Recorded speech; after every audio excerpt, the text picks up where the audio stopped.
Welcome to The Beat. I'm Ari Melber, and our top story tonight is the kind of public rejection that a politician faces, which can actually define our coming era.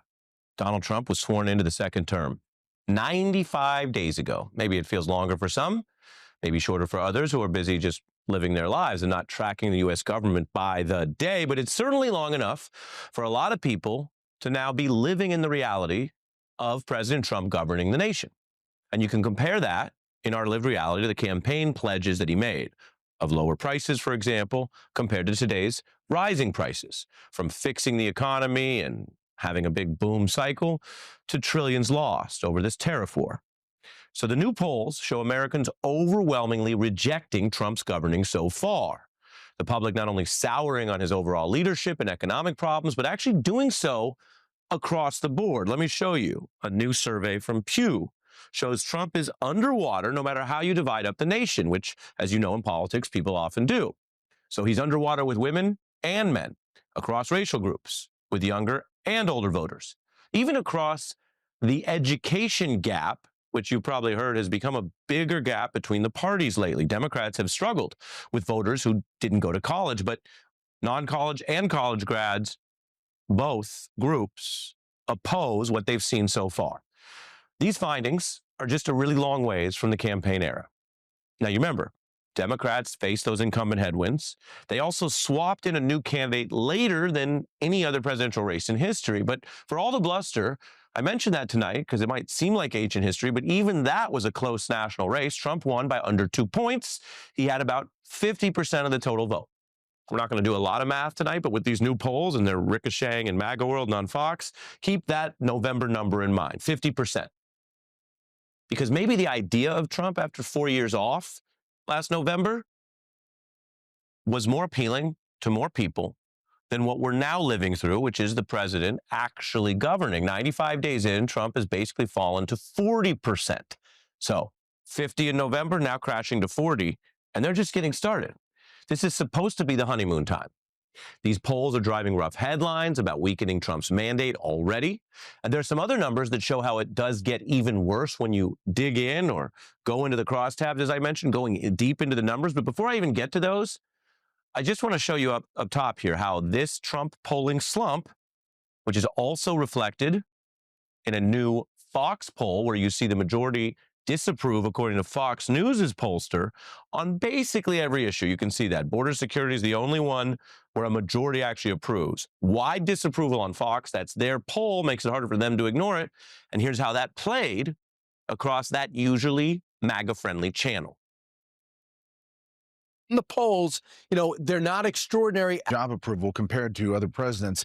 There you see the president at 44%, and you see his first term at 45%. It's actually behind where Joe Biden was. I don't think the stock market and today's polls are the best measurement. When it comes to the economy, this is where it's a little trickier, and this is where his numbers have gone south. But only 28% say the economy is excellent or good. He is underwater when it comes to the economy, tariffs, and inflation.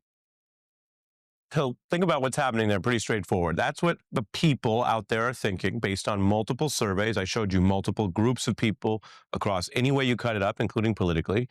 That's what they're telling pollsters. And because that includes a Fox pollster, Fox can't just ignore their own poll and work, right? Maybe it'll get less play late in the evening, depending on the host, but they are, and you can say a credit to some of the hosts who did deal with the news, they're covering this. So the people say, this isn't what we voted for, this isn't what we want. We don't want this type of governance from Trump, even if they are, many of the people, more conservative, more likely to give him the benefit of the doubt. That's still what they're saying. And then Fox says that back to the Fox audience in MAGA world, and you get this cycle of this reality. Now, the economic problems are clearly driving the swiftest rise in the opposition to Trump, and history shows this early period is supposed to be virtually always as the high point in approval for a second-term president. Because presidents typically enter office with the groundswell of support, usually from their recent election, that, quote, wanes over time, as the New York Times puts it. So Trump's approval has actually been dropping slightly faster than his predecessors. And across Trump's 2 terms, separated, of course, by Biden, Trump has the dubious record of the, quote, lowest approval rating for a president in modern history. So, what do we do with this? We have this politician who has power, but who is also widely opposed, historically unpopular, and who I will remind you, and this might sound like one of those criticisms or burns, but it's not. It's just literally the numbers as we've gone through this together as a country. I will remind you, Trump's not only historically unpopular compared to those other presidents in all modern era, he also got fewer votes in 2016 and in 2020, and then had that narrow finish that I mentioned last November.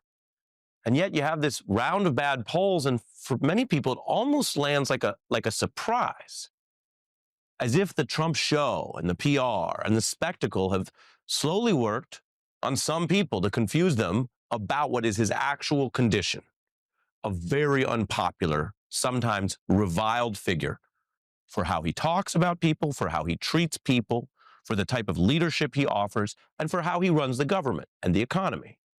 So the evidence actually reinforces how facts are different than spectacle.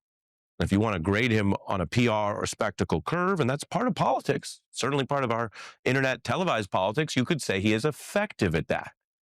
And there's so much spectacle and so many storylines, and I'm not the first or the last to note this, that sometimes it does distract from the baseline, which is that his ideas and leadership, and the president version of him, the first and second term, altogether are extremely unpopular with most people. Now, by the end, let's be clear. President Biden's term wasn't viewed as some high watermark of popularity either. There were the tense times after COVID and the readjustments to that economically. There was Jan 6, which, of course, was caused by the right, but was a fissure across our politics, and many other things that were not by any means going great in the Biden era. We covered that at the time. But I mention that right now for a comparison that also happens to be bad for the current president. Biden went out as a leader who did overstay his welcome, according to his own Democratic Party. So keep that in mind when you consider this fact also in the new polling. Donald Trump is now doing worse than that. Whether you call it the Biden standard, Biden had positive numbers at this point in his term, as did other presidents in both parties. So anyone who wants to slag Biden or say, gosh, at least we're not there, you hear that from some Republicans. Well, politically, actually, you are there, you're worse. Trump has struggled in both terms, even in the early 95-day kind of honeymoon period. So that's what we're hearing from the public.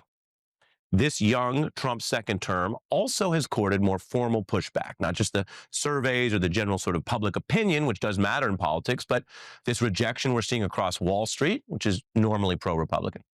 Across top law firms, these are the people who, of course, form a type of leadership in our country, whether you want to make lawyer jokes or not. They are the people who litigate and debate and represent a lot of the largest companies in the country, and the big disputes run through them and up to the courts. They're pushing back against what they see as Donald Trump's attack on the very fundamental right to counsel. They also, when you talk about elite politics, the firms tend to represent a lot of moneyed interests. But many of them going against Trump because they say he's undercutting key rights. And then there's civil society in general, where it's no surprise. We have the professionals, the academics, the scientists, basically everyone committed professionally or otherwise to some level of facts or objective reality. Well, they've been pushing back in all sorts of ways. Then you have the courts, where even having 3 of his own appointees on the Supreme Court did not spare Trump a 7-2 loss last weekend on the core issue of whether he is abusing and exceeding his executive power. All 3 of his appointees ruled against him. Now, we haven't got to the final resolution of that case, so in all fairness, we're going to have to see what happens, but that was an extraordinary weekend rebuke, and it wasn't close, 7-2. All right. That's the bad polling. That's the politics of it. That's some other indicators. I've just given you a lot. But I have a little more, and it does involve pizza. There are the Trump voters. And the data shows that many Trump voters are loyal to him, even if they're concerned about these economic problems. But you don't drop 10% from your November election results, by definition, without leaving behind and losing the support of some of these Trump voters. They're upset. The disapproval numbers that I'm telling you about, which are on Fox News, just like they're in Pew, mean that Trump voters now disapprove, some of them, of Trump's first 95 days. Politically, that doesn't tell you the future. They could still come back to the Republican Party. But it shows that they are observing and living this. Many people can see and feel that it's not just that Trump's having a rough start. So before I get to the pizza, I'm going to remind you what he said. Because many people can see he's not doing what he said he would do, and often doesn't even seem to be trying to make good on these promises. I will immediately bring prices down starting on day one. I'll get the war with Ukraine and Russia ended. If I'm president-elect, I'll get it done before even becoming president. But if I win, we will rapidly defeat inflation. Look at what's going on in the Middle East. This would have never happened. I will get that settled and fast. Starting the day I take the oath of office, I will rapidly drive prices down and we will make America affordable again. People remember some of that.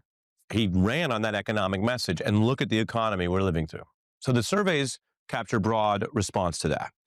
On the campaign pledges versus the current Trump economy. And people know prices did not drop, they're going up. They know that trillions were wiped out of the top 500 companies. And while I've told you not everybody's in the markets or following the markets long-term, people understand when you have those kind of problems long enough, you start getting other recession indicators, you start getting layoffs. Now, the surveys are one snapshot. Then, as mentioned, the pizza, there are the MAGA narrators. Now, in politics, you ignore new voices at your peril. And Trump as a candidate certainly didn't ignore them. The former president engaged with the new streamers and the podcasters, whether they were into sports or music or, as Mr. Portnoy is into, doing pizza reviews, which are actually pretty fun to watch. Trump went into those new venues. Those people have, many of them, large followings for their candor, for their personality. They don't just talk politics all day. They don't work, many of them don't work for some major conglomerate. They're doing it new and different. It's the spirit of the internet. You can like or dislike some of what they say, but a lot of them are telling you about what they think, including about pizza. And many are telling their audiences that the tariffs now are bad and expensive, even if they shared their past Trump support. Yeah, I'm voting for Trump. Trump has put his tariffs all over the place.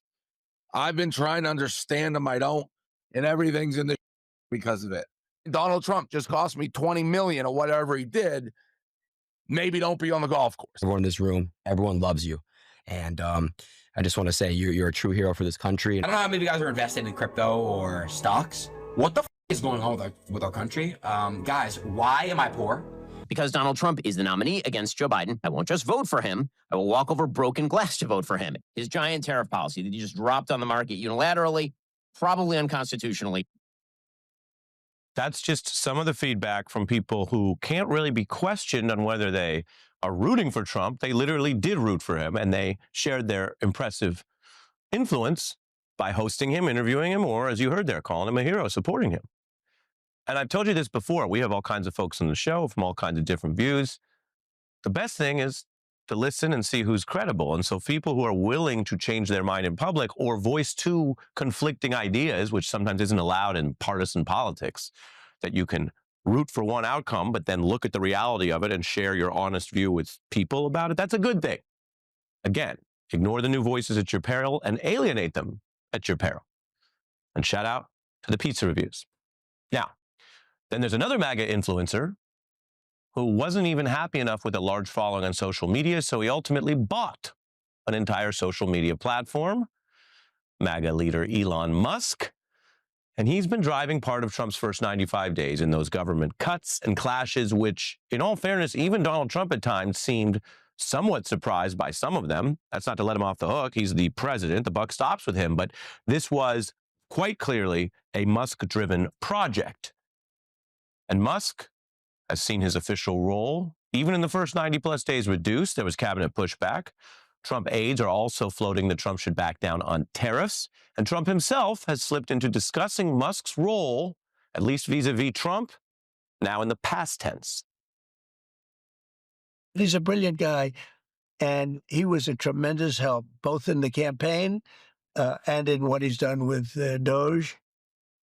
The campaign obviously is over, but he, quote, was a tremendous help in what he has done in the past with the efficiency project, as they call it, the government cuts, past tense. We'll see, of course, in a more detailed way what his role continues to be. Tesla has lost almost half its value since inauguration. A lot of business analysts say that what Musk is trying to do, basically multiple jobs at once, has left him shortchanging all of them. Surveys show this opposition to the Trump governing agenda, which is different than spectacle and PR appearances and certainly different than campaign vows. A reality show host turned politician does know how to read ratings and surveys. And survey says, if things don't change, some of these guys will remain a national punchline.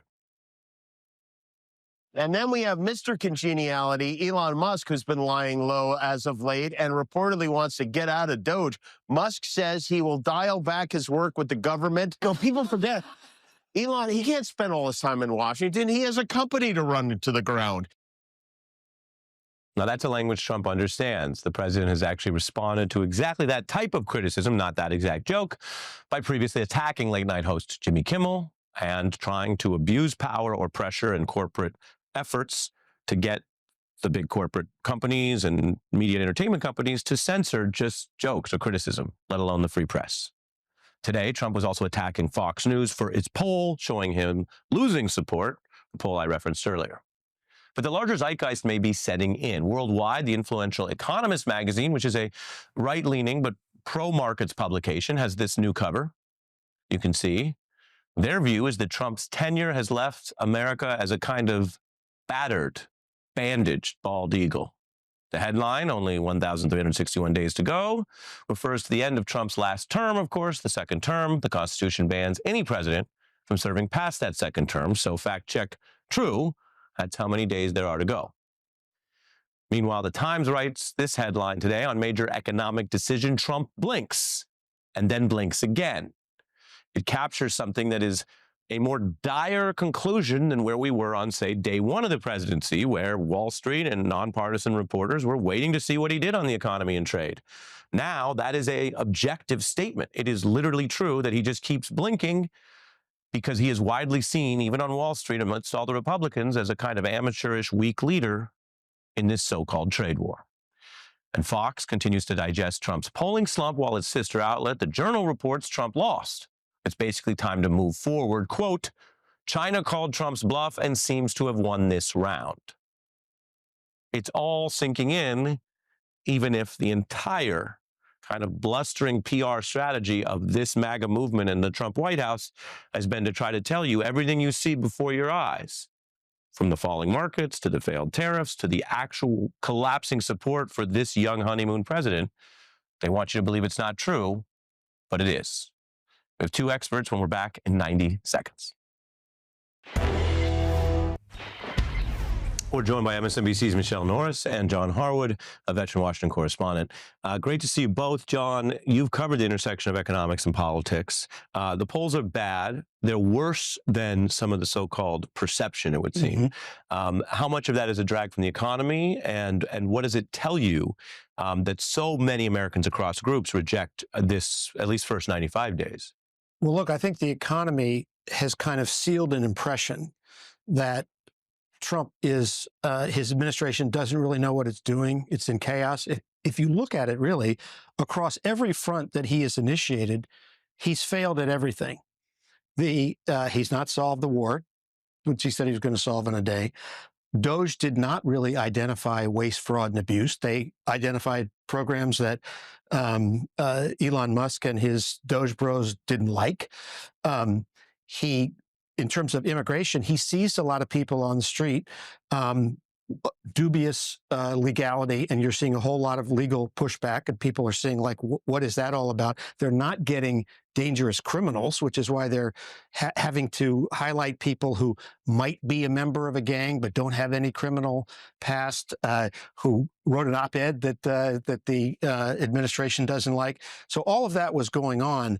But once you see the numbers start dropping on the market, that makes it very tangible for everyone.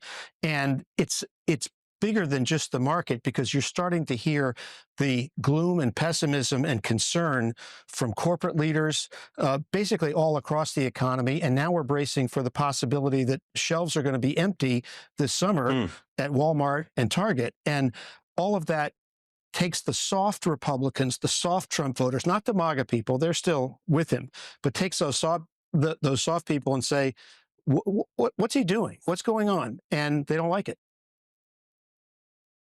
Well, if you look at how he has operated, He says he's a negotiator, a master negotiator. He wrote The Art of the Deal, and he does everything in a way that there has to be winners and losers, and he has to be the winner. He talks in superlatives. His buildings are the biggest. Everything is the greatest. Tariffs, the most beautiful word, not just a beautiful word, but the most beautiful word. The problem with that is if you're a winner, you have to put points on the board. And he hasn't been able to put points on the board. I mean, you showed a number of people in that wonderful lead-in that you did. What I'm concerned about is the people who shop at Walmart and the people who shop at Target. Not only is he not putting points on the board, he's snatching the opportunity to even put points on the board. And case in point is a decision the federal government made this week to withhold federal funding to the residents of Arkansas, a state that was hit with a tornado. Sarah Huckabee Sanders petitioned for government aid.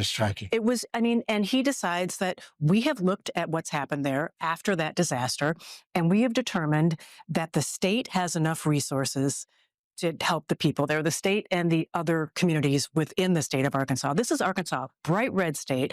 Sarah Huckabee Sanders, loyal to Donald Trump. So it's another example of how he's not even able to take care of the people who rode all the way with him to the White House. He's making promises that he can't deliver. And the economic problems that people are seeing are directly attributable to him.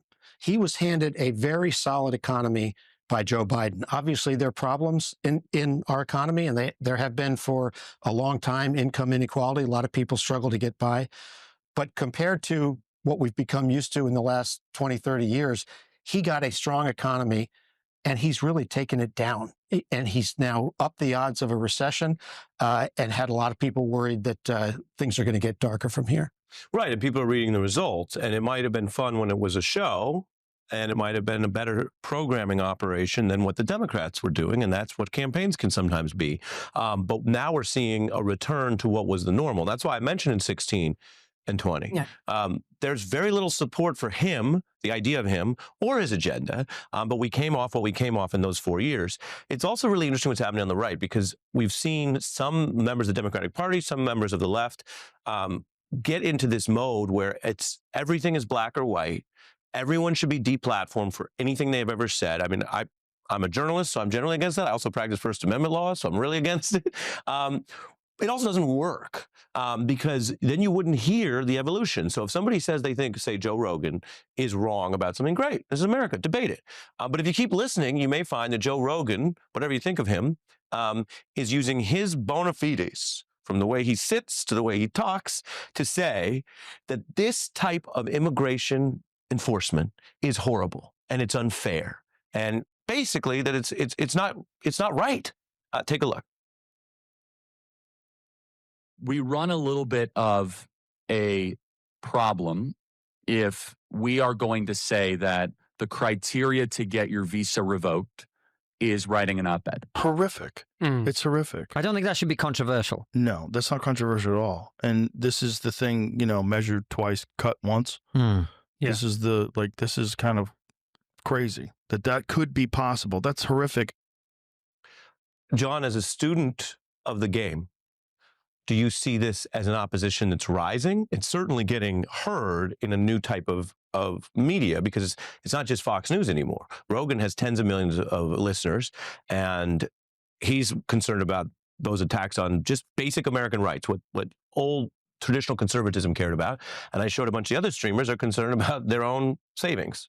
Look, I think all these problems coming together at once encourages people who might have been quiet about a problem to say something.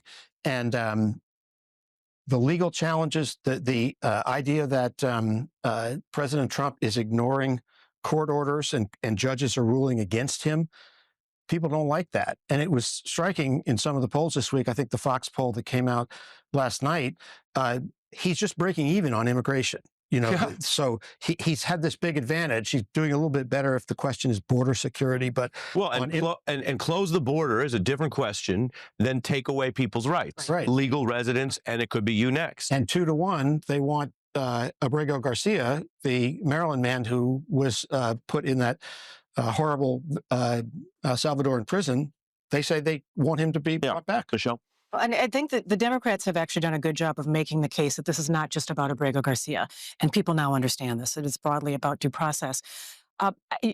We are likely to see unusual alliances going forward, with people like Joe Rogan and Charlie Kirk and others condemning Donald Trump and people who normally, wouldn't co-sign what they had to say, saying, I actually agree with them. But I actually think that it's possible that the polls are worse than we know. Yeah. Because they're polling as if this was a traditional presidency, and there's nothing traditional. There's nothing normal about what's going on now. So there are a lot of things that they haven't even been able to poll about. I mean, they poll about the economy, but they haven't asked specifically about cuts in Medicare or Medicaid or Social Security.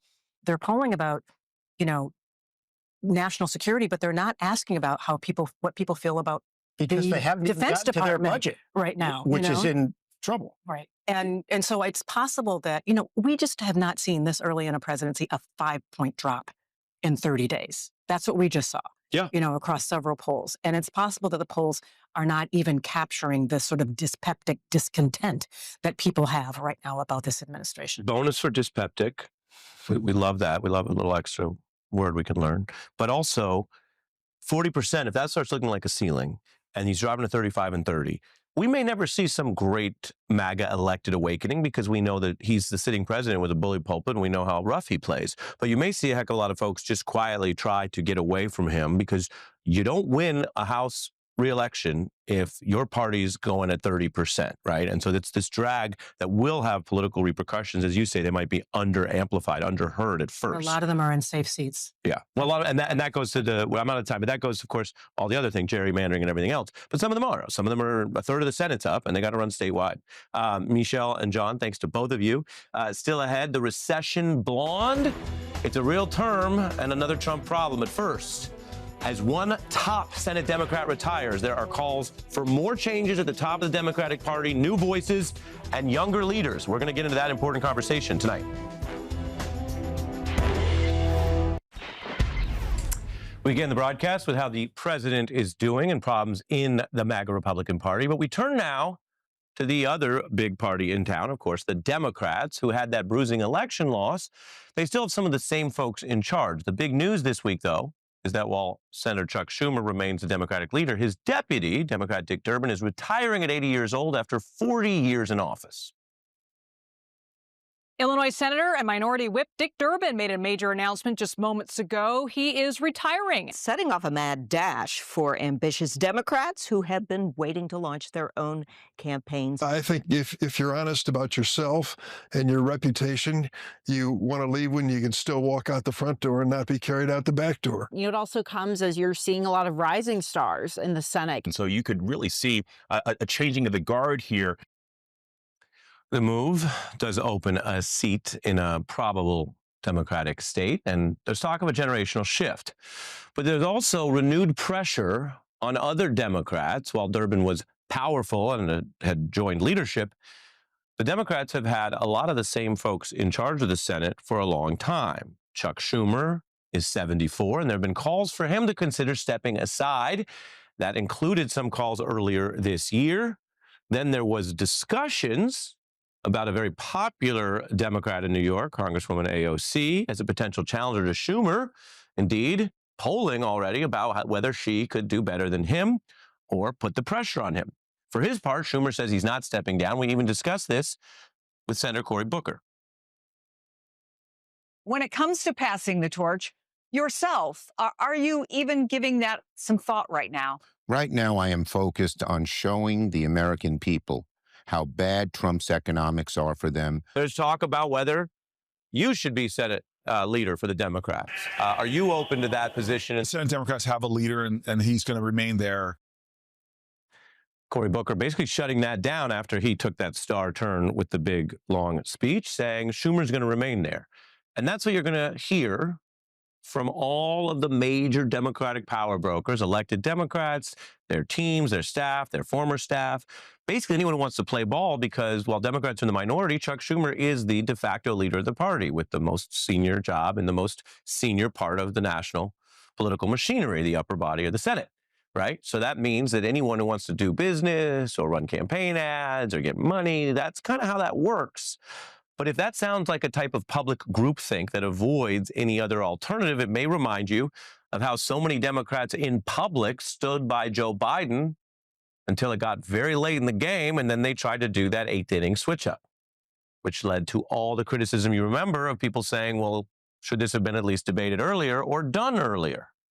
And let me show you, this is a bipartisan issue. If you look at America's aging leaders, this is all as of last year's election, you have Donald Trump and Biden both pushing it. No ageism here, but let's just talk about what it is. They're on the older side. You had McConnell and Pelosi as of last year. McConnell since stepped down, and Pelosi is no longer Speaker, of course. But they served out to a long time. Durbin says at 79 going on 80 this year, he's ready to leave. Schumer comes in there at 73, but is seeking more years of leadership. Now, the New Yorker also took a bipartisan swipe at all these folks. Schumer didn't actually make the cover, but these other faces I just showed you did. The idea of a gerontocracy that is not good for democracy, but also politically might not be good for Democrats who are trying to prove that they learned something in the last election and want to change it up. A new wave of younger officials, either young in age or younger in experience, because they haven't been around in Congress for decades, are also pushing. There are calls for new voices coming from inside the House.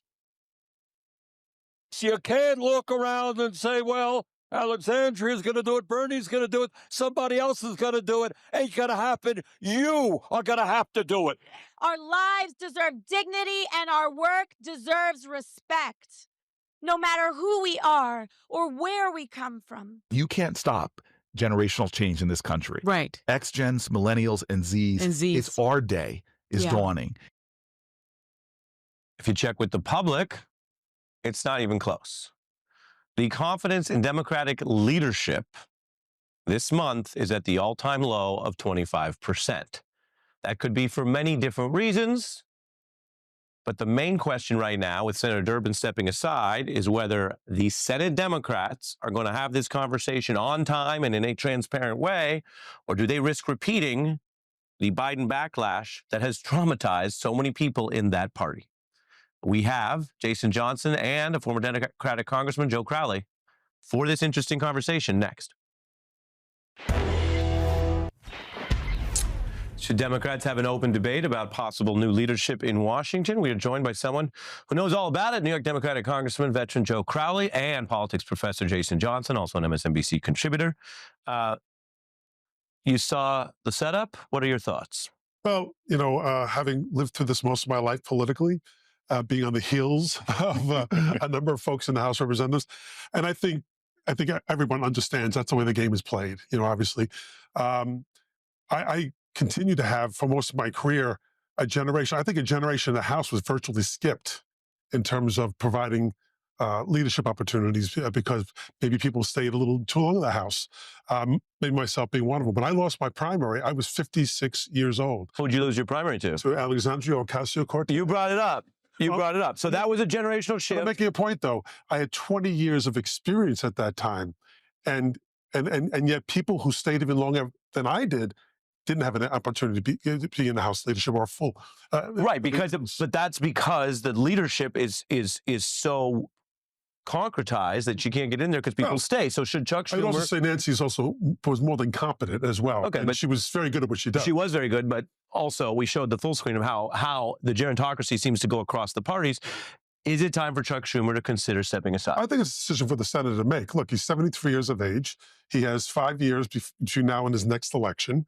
I think... But it's not just a question for him. It's a question for the Democratic Party, is it not? Well, ultimately, it's a question of the Democratic Party of New York State, whether to make that decision or not. It's not the country. Well, he's got the job from the Senate caucus. Yes. Mm-hmm. But if they had no confidence in him, just as they did with eventually with Joe Biden, let me show you Jimmy Kimmel to lighten it up and give you the vibe. Here's Jimmy Kimmel. We won't miss. We won't miss. Oh, we are so. We are doomed. All these old men. Look at who we have running this country. What is the risk to Democrats of moving beyond someone who has served well a long time and trying new people as they go into a midterm where they say a lot is on the line? Well, no one ever said that Chuck Schumer had good rhythm. I've never said that. Okay. He can barely sing, I'll be honest with you. He sang with me a few times. I can tell you he can't sing. But what I would suggest is that is still up to his conference to decide. Yeah, well, you're here. We're talking to you about what you think. But look, I think he's still high. I think 73. You're basically saying he should go. He should continue. Yeah, I think he should continue. But you're doing that. You're doing that politician speak. I'm actually. I'm done running for office. I don't have to worry about that anymore. Well, you said it's a decision for this, for that. It is. It ultimately comes down to whether or not he has the fire to want to continue to do it. Look, just because a guy doesn't have any rhythm doesn't mean can't leave the Democratic Senate. Are there others that maybe pop up? Whether it be, I don't think Ben is going to do it. Apparently, he's going to run for governor now in Colorado. Whether it's Cory Booker, as somebody mentioned before, that's up to them to decide. They have to have the political will to challenge that as well. To quote the famous lyricist, move, get out the way.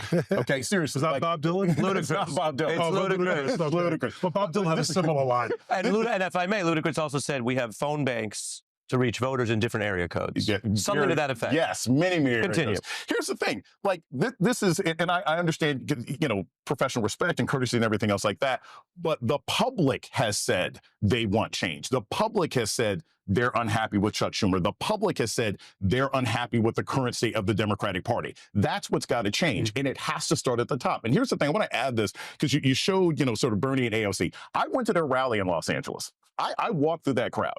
It was a shockingly non-diverse crowd for downtown Los Angeles. I was there. I walked through. I counted different kinds of people that I saw. And as great as AOC may be now, and as great as Bernie may be, what they demonstrated is the general problem also that the Democratic Party is having, which is if you can't get young brown people out there, if they're continuing to choose the couch over voting, the Democrats are going to lose in the midterms too. So new leadership is needed. It's got to start from the top. And Durbin retiring is a good example of how you change that. So you look at the all-time low, 25%, low confidence in the Democratic leadership, and you say waiting itself is a risk. Yes, it is very, very dangerous. And this is what happened with Joe Biden. This is what, the one thing that Republicans have never had an issue with is eating their own, right? I mean, I remember when Eric Cantor got beat, right? And it was like, whoa, wait, he was a young guy. He still had a future. You've got to be willing to listen to what the public wants. And if the public is screaming for change, the public doesn't want reform anymore. They want things torn down. And the current Democratic Party is not answering that call. And Chuck Schumer is a symbol of that old way of operating. Well, what I would also suggest, though, it's different from winning a deep blue district in New York and winning statewide or winning nationwide as well. Bernie Sanders does very well in Vermont. He had huge rallies when he ran for president, bigger rallies than Joe Biden. Who won the primary? Who won the presidency? Joe Biden did. So I think that Democrats, yes, we have to appeal to our base. We have to appeal to people of color. We have to appeal to our overall base. We have to go beyond that as well. We have to appeal to money. Explain this. You say that. What is it that you feel about the incumbent, extant, increasingly sclerotic Democratic Senate leadership, with one person saying, hey, I'm 80, I'm out, and the others had their turn, that they are automatically better to do that for the future than change? In other words, you're here. You now represent the entire Democratic establishment and all of its mistakes. That's fair, right? Oh, thank you very much. Let me go back on the show, Ari. Okay, I really appreciate it. No, I'm kidding. People watch the show know I joke around a little bit, but on behalf of the Democrats, why do you state the argument as if more of the same is the best way to change past outcomes? Because Chuck Schumer has done a lot for the party, but they also just came off a losing election. You're looking at one aspect of the party itself, and that is the leader of the U.S. Senate. Who's going to be number two now? I would argue it's going to be someone younger, I would imagine. Let's look at the House Representatives. Who's running the House Representatives? The first person of color is actually the leader of the House of Representatives. But you're not answering my question. I am getting to it because you're only focusing on one aspect of it, and that's all the people are focusing on. But it's something we hear a lot from Democrats, which is, well, we just got to keep doing the same people and the same thing. I'm just asking. I just don't believe that people are that focused on Chuck Schumer per se. I think he may have brought more pressure on himself on the vote that he took recently. But it's really not about Chuck. It's about winning back the House of Representatives. I'll get in trouble for saying this. I don't think we can really win back the Senate. Having said that, I'm going to give it all we can to do it. I think the fight is in the House of Representatives. And we have to win back those seats. And that's going to take Democrats appealing not just to our base, but to moderates and to actually some disjointed Republicans who don't like what this guy's doing. That is the weakness of the party for the last two cycles. You win in 2020 by bringing out the base. The Democrats are losing their base now. You're losing the people who allowed you to win before. So if you don't go back and focus on them, there's too much energy spent on swing Republicans in suburbs than the actual men and women who build the party. Big ideas, good sports, willing to talk back and forth, which we love on The Beat. My thanks to both of you, Joe and Jason. We'll be right back. Trump's economic problems are being measured in all sorts of ways, but we're not going to do more charts. I'm just going to show you what Vogue magazine calls a new haircut, recession blonde, coloring that needs fewer trips to the salon because people are trying to save in this Trump economy. Word on the street is that recession blonde is about to become the economy's favorite hair color. So how's the economy? Well, hasn't been good for a while, seems like my indicators tell me. If you want to know how the economy's doing, just look at blondes. Like, this is recession blonde, honey. You want to know a good indicator of the U.S. economy? These roots. Listen to the people. That's what folks are sharing, and that could be anecdotal, but we're also seeing reporting about salon appointments crashing as people look for ways they can save money. A trip to the salon is one of the first purchases that tends to get cut when people see economic situations worsening or recession fears. It is another example, a kind of a bookend to the story we began the night with, the polling that shows so many people unsatisfied with Trump in the first 95 days. We'll be right back. Thanks for watching The Beat with Ari Melber. I'll see you here at 6 p.m. Eastern tomorrow. You can always tune in or DVR on your television.